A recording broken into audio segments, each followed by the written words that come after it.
I am very pleased to introduce to you a scientist and a leader, Ashley Tamburello. She has 20 years experience blending science, strategy, and advocacy to make meaningful change. She is with the Tree Sisters and has worked across 30 countries tackling big challenges like climate change and gender equity. She's equally at home discussing biodiversity or crafting initiatives that empower women globally. Her talk is Tree Sisters, a greener, more equitable future. Please welcome Ashley Tamburello. Thank you, Ashley. We're glad you're here. Thank you. I want to say a big thank you for inviting me on behalf of Tree Sisters here tonight. I'm actually calling from Oxford in the UK, so it is after 7 o'clock this evening. I'm pretty excited to speak, but certainly if I start dragging for any reason, it's just because of the time change and feeling a bit tired. I do have a presentation I wanted to share along with some videos. If for some reason the sound doesn't work or the video doesn't work, I will do my best to share YouTube links in the chat so people can see that way. But hopefully all will work as planned. As just said, I am from an organization based in the UK called Tree Sisters. Tree Sisters has been in existence for, I think we are on our 11th year, and much of what we do is working with communities, mostly Indigenous communities around the world, to help fund restoration projects within their communities. We operate through a community-led, women-led, or gender equity trust-based project management system, which is to say that for the most part, we are hands-off. We believe that the people working within the communities know more than we do, and they are best poised to make decisions on how to best benefit not only their communities, their families, their children, but also their local environment. So certainly if anybody has any questions along the way, I don't know if probably best just to hold those for the end. And I'm also hoping I can fill the entire time. Not sure that I can, but I'm going to do my best. So I'm going to attempt to share here. And we will see how this goes. Let's see. Does it look as if that is sharing? Yes, it is. Okay, great. Okay. The only thing I want to make sure real quick is that I have the sound connected, but we're going to cross our fingers that that is working. Okay, so as said, I am calling in on behalf of Tree Sisters.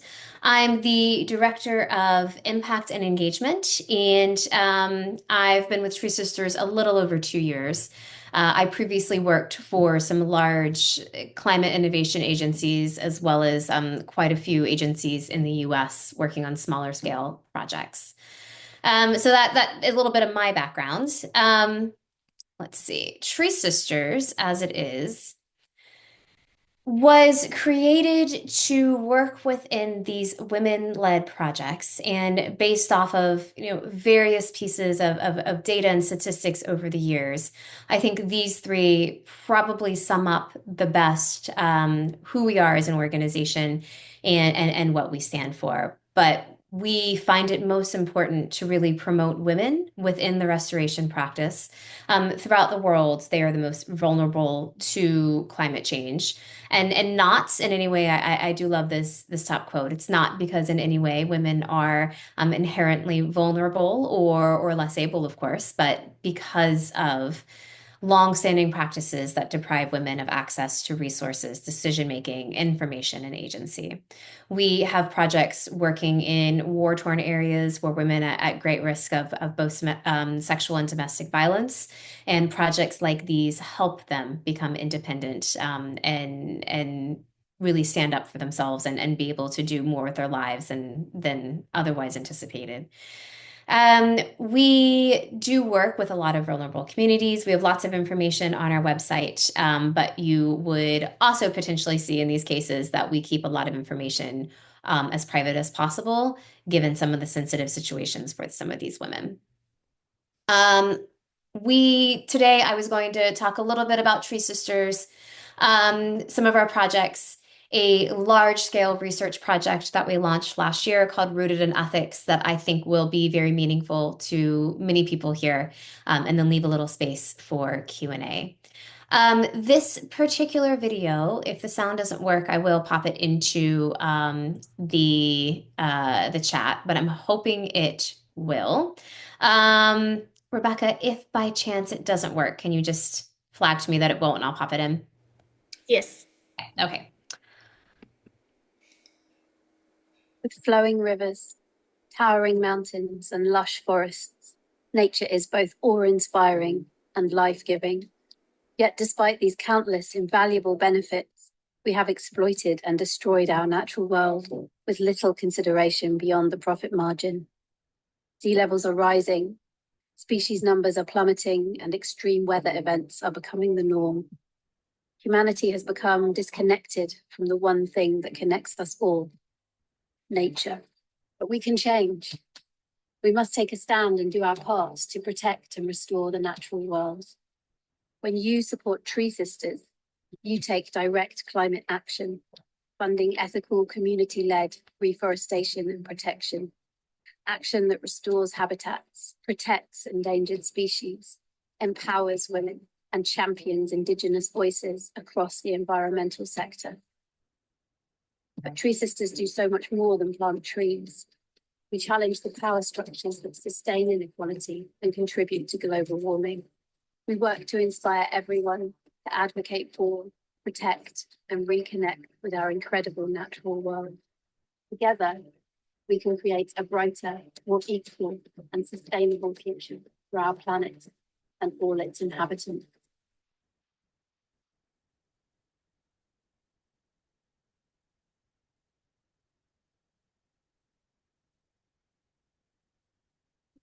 That is a little promotional video that we tend to share at festivals or events, and it is one of our partnership projects with the International Tree Foundation, and I just absolutely love all the imagery, and it's just absolutely beautiful.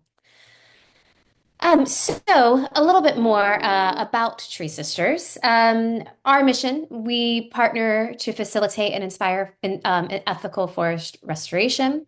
We center women and gender equity in all of our work.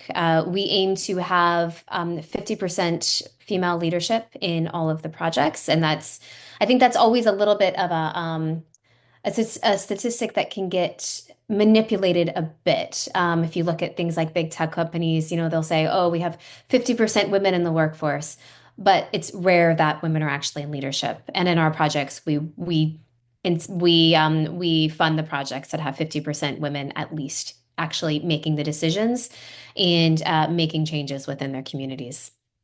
Another part of our work is we aim to inspire connection with nature to promote a consciousness shift from consumer to restore.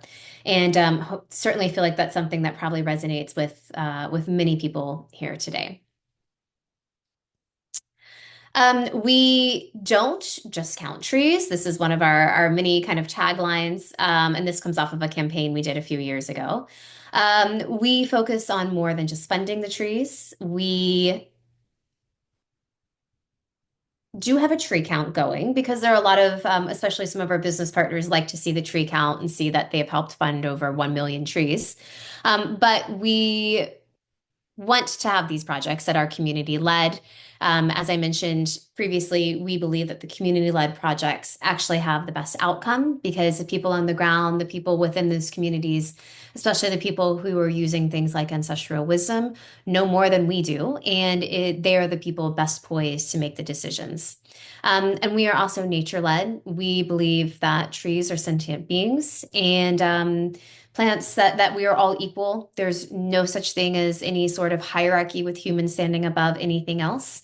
And because of that, we believe that nature doesn't necessarily need to be managed. Nature can make its own decisions, and that is how we have the best outcome when it comes to any of our restoration practices.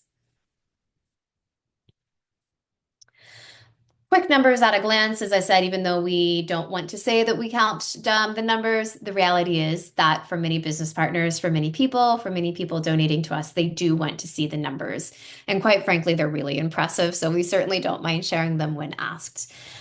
Since 2014, we've planted over 28 million trees and spent over £5 million on restoration projects. For those of you calling in from the US, that's about $7 million. So a fair amount of money has gone into restoration work. And of course, the pounds and the dollars and the euros or whatever else mean more when we're working in smaller communities than they would in a typical Western NGO type situation.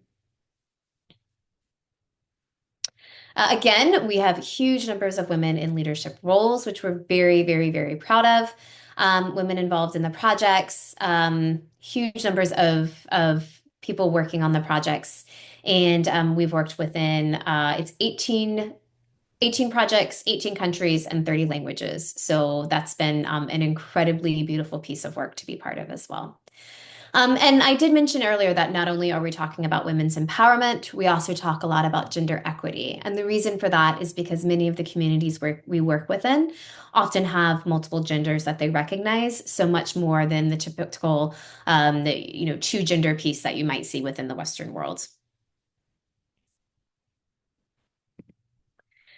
We do believe, as I said, that nature is conscious, intelligent, and deserving of inherent rights, which is why we do our work as a nature-led piece. We believe that by connecting with nature, all of us as individuals, that we can begin to live more harmoniously with the incredible earth, and we believe nature is not to be commodified. There is a really beautiful campaign that if you take a moment on the side, Google this. It's the We Are Nature campaign. It did start in the UK, wearenature.org. And it started with a few different organizations, mostly based within London, one of which is called Lawyers for Nature. And they are really picking up a lot of attention off of putting nature on the board. That's their big movement. And the idea is that corporations, businesses, charities, organizations should have a board member that is nature. And in these practices, they might have a situation where in any board vote, one person is there representing nature and voting on behalf of how nature would vote. And that person might be someone who is just stepping in for the moment. It might be someone who is highly trained in this, but it allows nature to be part of the decision-making process when it comes to business or operations or whatever charitable missions, if it is a charity or an NGO. It is also supported by a group called House of Hackney, which is a really interesting interior design company of all things, but they incorporate nature into their own practices.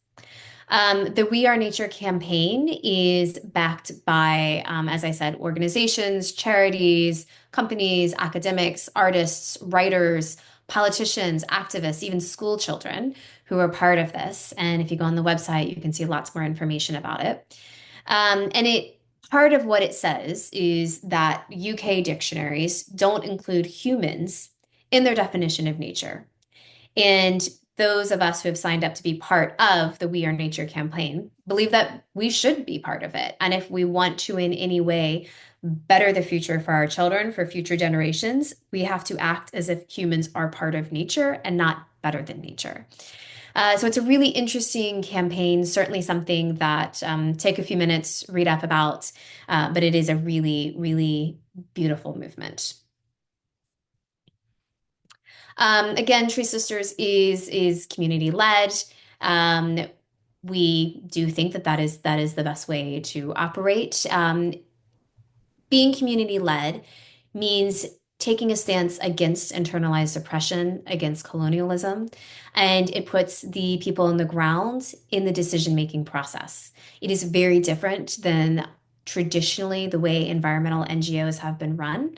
And it does mean that sometimes conferences and discussions and interactions can be a little bit contentious because it is very different and it is causing us to take a step back and say, for many years, it's very possible that we have done harm because we've done the wrong thing and we've approached it thinking, I know better than everybody else. And maybe on some things I do, but when it comes to restoration in projects in Bolivia, for example, I absolutely do not know anything more. Certainly, I know a lot less than the people in those communities. But ultimately, when we are community led, it fosters resilience, equity, long-term transformation, and it really empowers those communities to take back control and from there create really meaningful change. We also operate in trust-based funding, and trust-based funding is also essentially community-led. It's saying that we don't need to work within the very antiquated systems of a funding model where I, as most likely the colonial, wealthy, white power, let's question where I got my funding from, am telling you on the ground how to do your projects. Because again, I think I know more than you. This is me saying, I am happily going to hand over the money and you know more than me. Send me a report a couple times a year. Let's check in. Let's see how it's going. But I know that you know more than I do about this. And I want you to be able to use the money in the way that is most meaningful to you, to your projects, to your communities, to your families, to your children, to the animals, to the plants, the ecosystems, because you do know more than I do. This, of course, is a very different power balance than what is traditional in funding and philanthropy.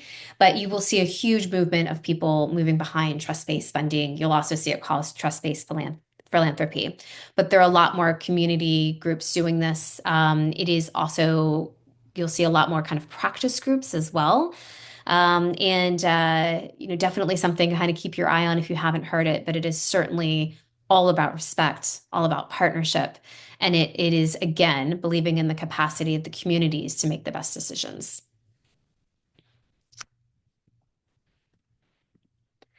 Again, women and gender equity, it is all about, it's everything that we do.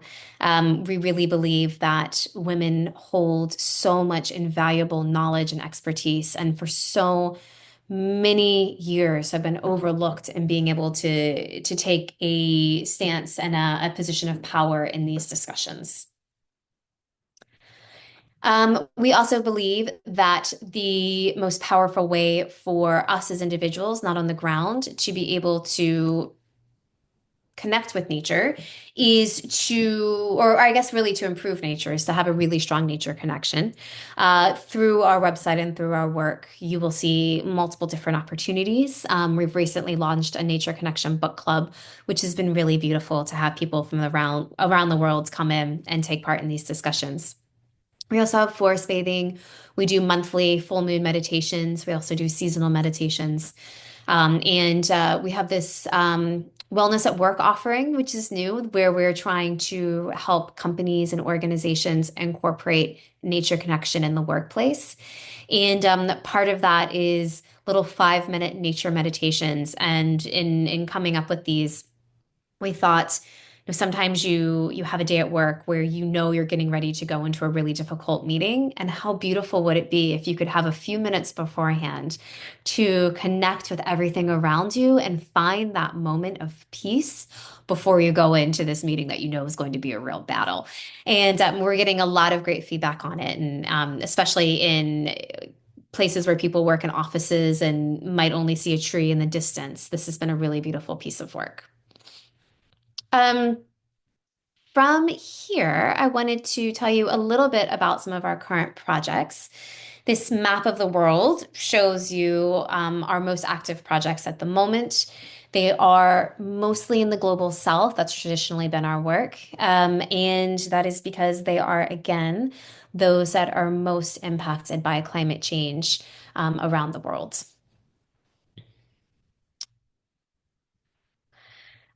This is one of our projects in Bolivia. I'll leave it up for a moment. I hate to read things verbatim off of a slide. But in all of these pictures, I have one slide on each of our active projects, and the pictures came from the planting partners, and they're really beautiful and just really nice to see the planting at work. In the next one, again, I am hoping it works. I have a really nice video from our partners in Bolivia.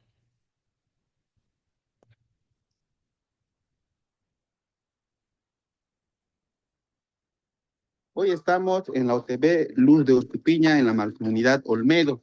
Este lugar se va a volver una plaza comestible. Los comunarios se han hecho para plantar 100 plantas. Una fila de pacay, una fila de limón y otra fila de manzanas. Como verán, ahí todos los comunarios están trabajando de una forma mancomunada.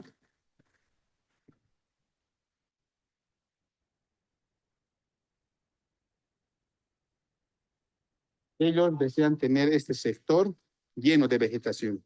De aquí a unos años quieren tener calles con plantas, familias con árboles, placitas comestibles. Hacer que las plantas estén lo más que sea posible. Realmente haciendo un cierto periodo.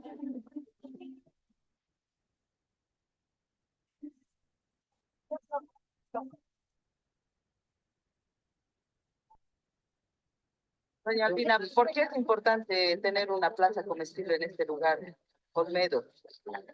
Porque la planta es muy importante, es vida, y gracias a ustedes, es voces libres que nos han traído estas tan hermosas plantas frutales que hace falta mucho en este país, en este lugar, que estas plantas dan vida, sombra, embellecen el lugar y estamos muy agradecidos. Y es importante que hay plantitas y frutas anchibales y anchichaki que hay lugar y fruta manda por hoy no hay lugar mi cosai no es ni gupis y mi congango y chere no es importante que hay plantitas que hay frutas libres ayudamos a agradecer.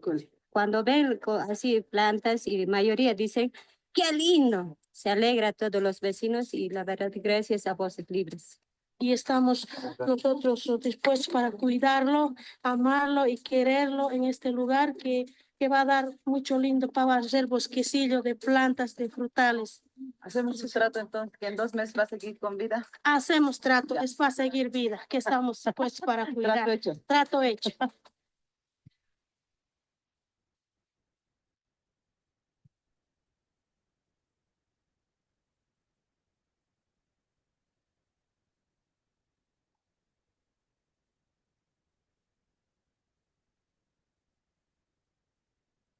Técnico, vamos a venir cada cierto tiempo a ver simplemente de que los árboles sigan con vida, de que la comunidad se haya involucrado.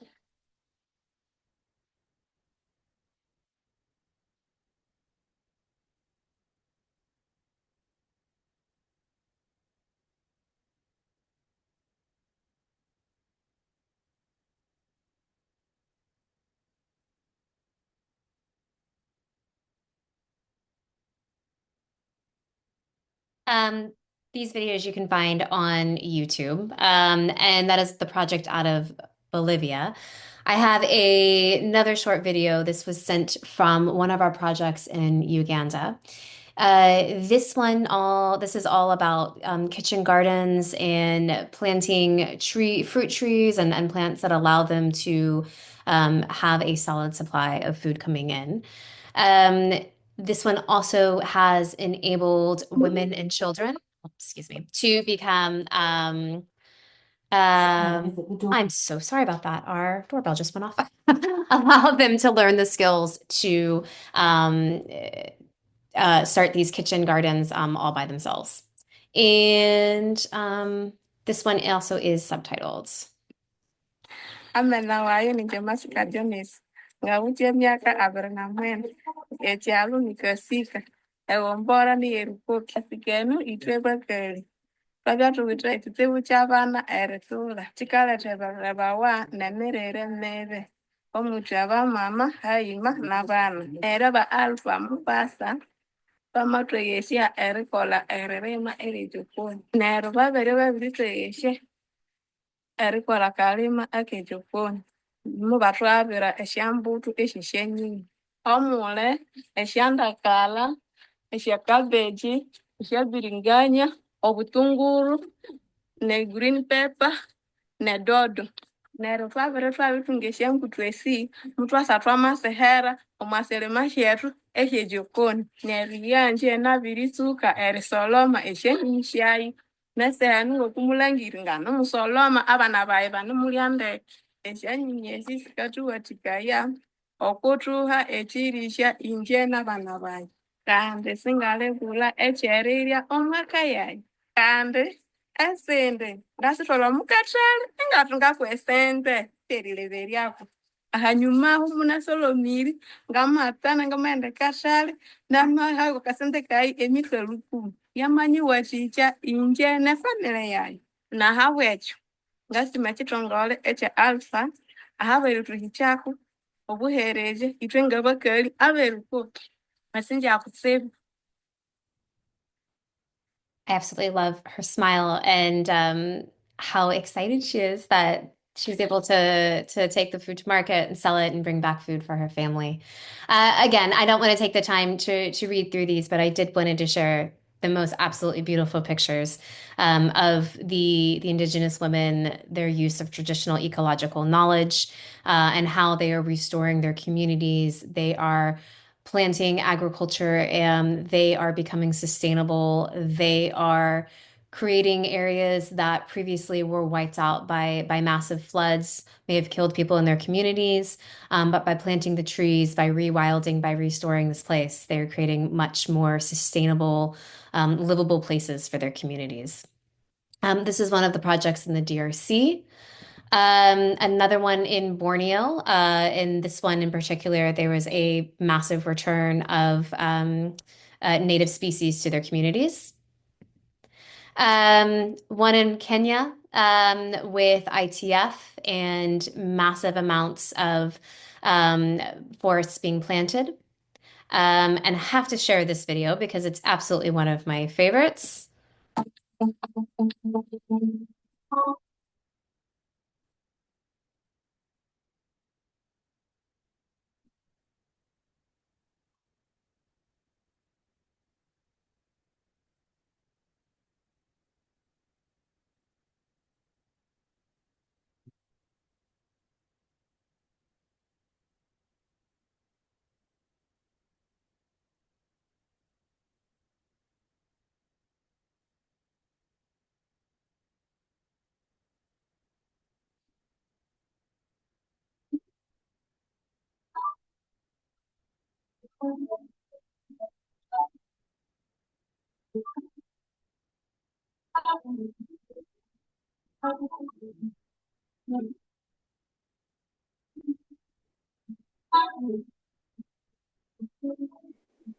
We're not hearing that one, Ashley.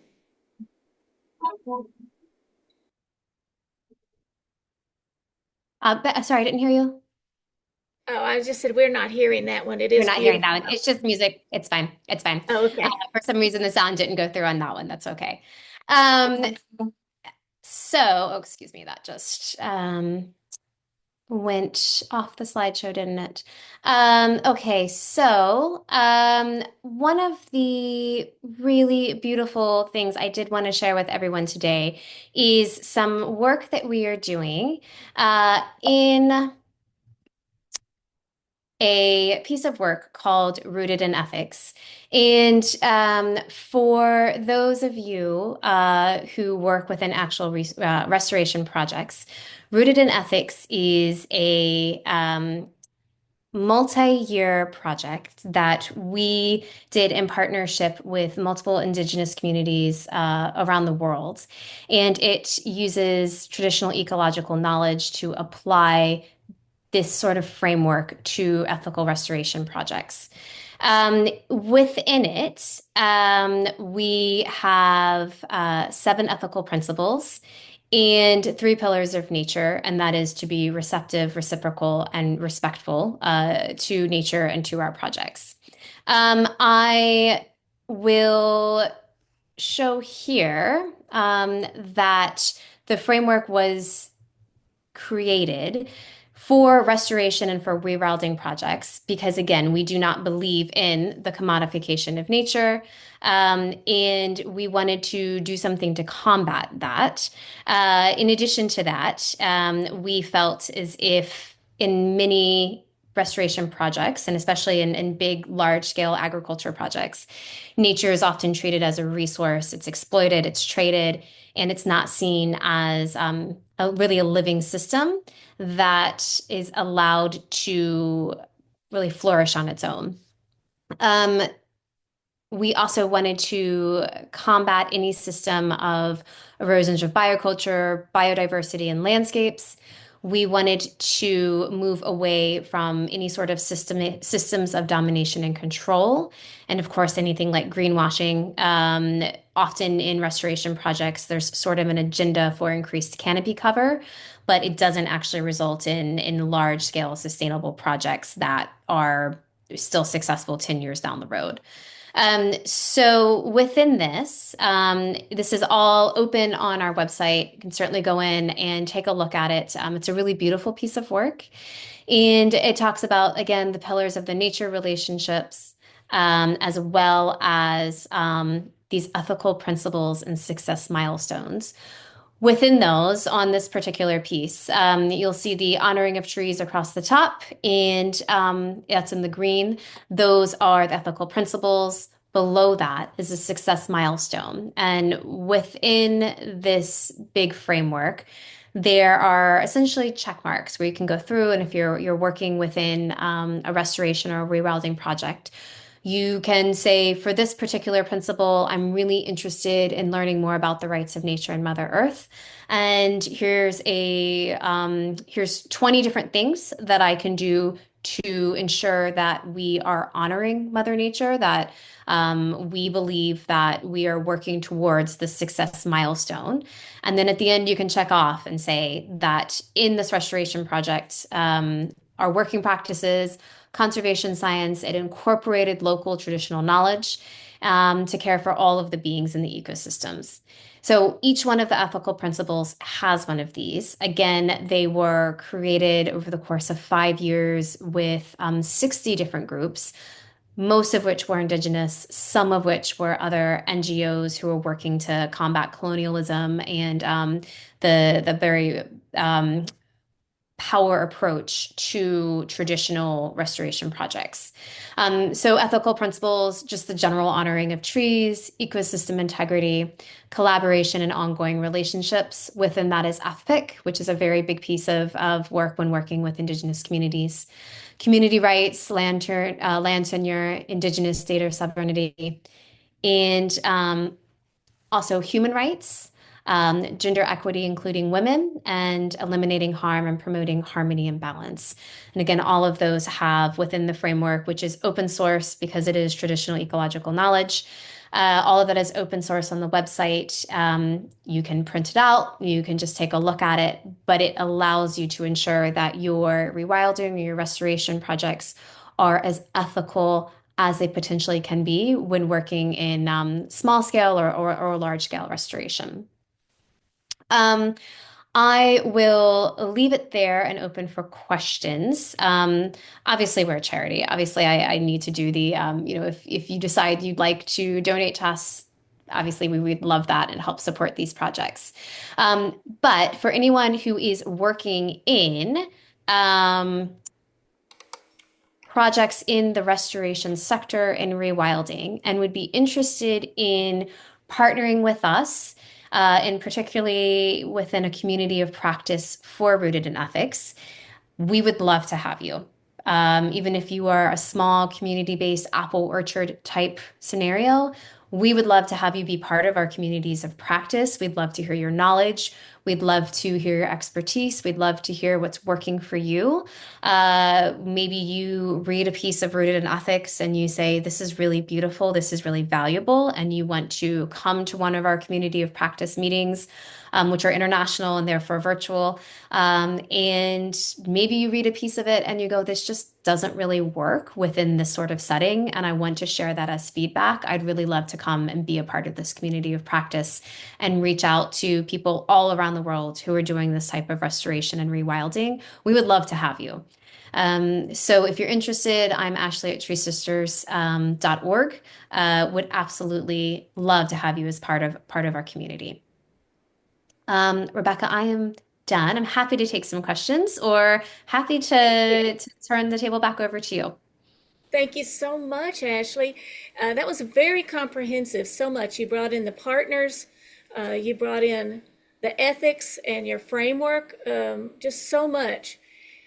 I wonder, you said that some people do the greenwashing where they're just planting and not following up. And so you being a scientist, you know how important it is to follow up and that the trees are cared for. Are you over watching for that? Do you have somebody how do you make sure that the trees are cared for? Is what I'm wondering. Yeah, I mean, how do you monitor long-term success in any sort of these projects? And again, we've only been in operation for 11 years, so long-term success is actually quite short-term in the real length of time for a tree or an ecosystem. So it is actually quite short-term for now. We are looking at moving into an operation where we provide seed funding for new projects in hopes that we can actually have a better idea of success from the beginning to the end. But in terms of ongoing sort of hands-off monitoring of the situation, because again, we don't want to have intense academic monitoring and evaluation sort of oversight into these projects. We have a community of practice, not only for Rooted in Ethics, but also for our planting partners. And so they come and they share, and they share pictures, and they share troubles, they share success stories together with the other planting partners. So we have an oversight, we have some view as to what's going on long term, but of course, long term being in a very short piece of what is hopefully a very long-term project in terms of hundreds and hundreds and hundreds of years.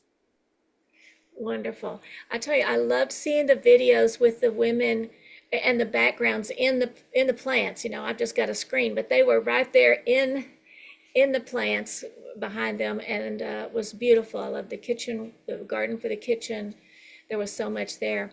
I see we have some questions, so I'm going to let Sai come on, and then we'll go to Danny with the Q&A from the chat, or she may have a question herself. Okay, so we'll spotlight Sai. Thank you. Hi, Ashley. Thanks for the great presentation. It's especially good to know that genuine work which you're doing, like not greenwashing, because I've seen some documentaries long back where some NGOs deliberately cut down trees and then plant them just for the sake of getting money or funding. So it's really good to see some genuine work going on. I have two questions. One is do we really need human intervention for restoration, or are there cases where the nature restores itself, like when you get the wild like elephants or some birds into that land? Will the nature restore itself? So how much of human intervention is needed in general for restoration? Number one. And another question related to veganism. As you might be knowing, a lot of land on the planet is used for animal agriculture. I always had this in my mind, like if when a person turns vegan, we are giving a certain amount of land back to the nature.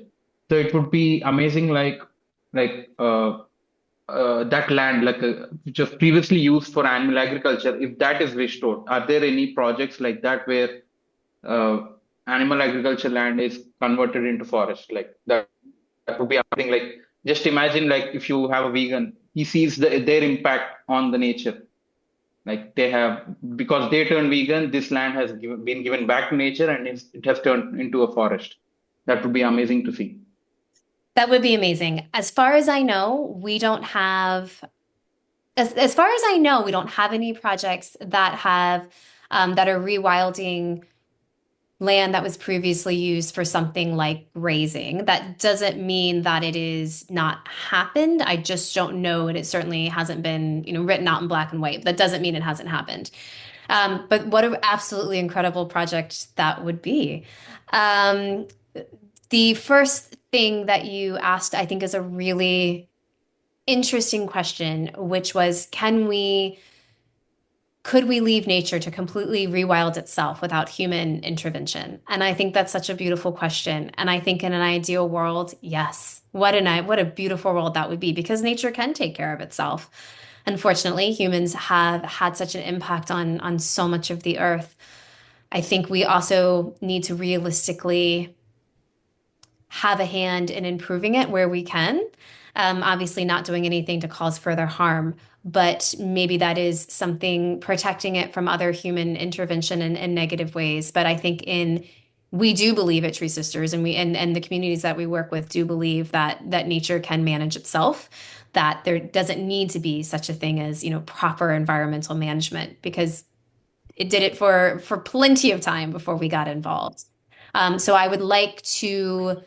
I think that many of our planting partners and certainly us like to see us less of managing nature or managing the environment and more being protectors, because we have to be, because there's many people out there causing harm to the planting regions.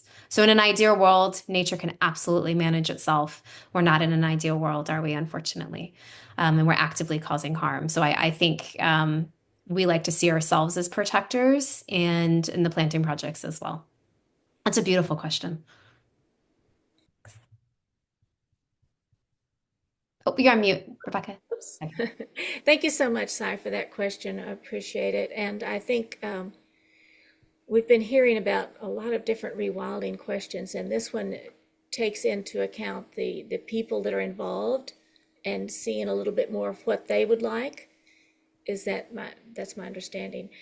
Before I go to, if anybody has a question, please turn on your video and raise your hand. And in the meantime, someone asked in the chat if you could post that elephant video in the general chat. And it makes me wonder if the other two videos are something that we could share, or is that part of some promotional material? Those are so beautiful, and it would help promote Tree Sisters and the good work you're doing. All Absolutely. right. Now, yeah. Okay. Do you have any, let's see, Danny, I want to spotlight Danny.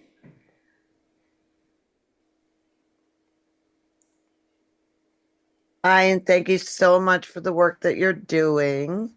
We had an early question, or a question early on from Paige, who asks, what is your stance on plant-based food and the impact of animal agriculture on our climate crisis? And we have one other question after that. Thank you. I'm not sure if that question is meant for me or for the organization, but since I'm representing the organization, I will say that we are all remote workers, I should say that. So we're not in an office, and we're not having any situation where we're having catered lunches. But anytime we've gotten together, we are only support vegan, sustainable. We try to only support women-led or minority-led catering companies, again, all vegan. In any of the projects that we have, if they are producing food in any way, it is plant. We don't have any projects that are raising animals for harvest. So, I mean, I think and we're also quite critical. I mean, I went to a conference recently, it's a sustainability conference, and was really shocked that given the state of the climate, the catering options, the food trucks outside were beef. They all had beef options. And I thought, how in any way is this actually helping the climate crisis when this is what we're doing on a large scale? So as an organization, and certainly myself as well, we support vegan, women or minority-led catering businesses when we get together. But again, we're all remote, which is quite nice because we can make those decisions for ourselves at home as well. Great, thank you. And the other question comes from Alfred. Any plans to expand the Tree Sisters to Bangladesh? Thank you. Completely depends on funding and any amount of funding that comes in. Unfortunately, the UK charitable sector has been really hit hard in the last couple of years due to cost of living crisis. And what the charitable sector has seen is that individual donors are dropping off because, you know, an easy thing for people to cut is charitable donations. If you have to put food on the table, you know, you therefore also can't donate large pieces of money. We have wonderful business partners in one of them being Faith in Nature, which is sort of a beauty company that's based in Ireland. We also have Pucka, which is a tea company, and our business partners help fund massive amounts of our planting projects. At the moment, I don't believe we have any plans to grow the projects, but that's solely because of financial constraints. But in the future, we'd absolutely love to. If you are in Bangladesh and you know of a community that needs financial support, certainly send me an email. Again, it's Ashley at treesisters.org, or you can send an email through the website. And I can either find organizations who can help fund, or we can keep it on the radar when we have a bit more of an influx of money in choosing new projects. Thank you. Thank you very much. Thank you. I see some more questions coming up, and I wanted to ask you one, since we have some time here. How did your organization deal with the more than two genders? Was that an easy thing for y'all to come up with? Do you have any stories that you'd like to tell us about how that came about? I actually, I don't know. When I joined, it was already one of the just one of our ways of working. My understanding is that it is just commonplace in many other Indigenous communities who have multiple genders. And if we are going to take a stance of anti-colonialism and being truly community-led, then we are supportive of what they believe, what their cultures believe, and that's end of story. There is no other discussion around it. So yeah, it's just it is what it is. Okay, thank you so much. I see 3 questions. I haven't heard from Carol, so I'm going to let Carol come first, if that is okay with you, Claire and Cy. Okay. Hello, Hi, Carol. BJ. Welcome. Hi, BJ. Thank you. It's so good to be here. And thank you, Ashley. It's so good to meet you. Thank you so much for the work that you do. And thank you for your presentation. Your philosophy is so beautiful. Just sorry. Just touched me so deeply. Oh. So all-encompassing, so all-inclusive. And I just absolutely loved. I don't know if it's all the boards that you have, or it was in one particular country, but the fact of your having nature. Mm-hmm.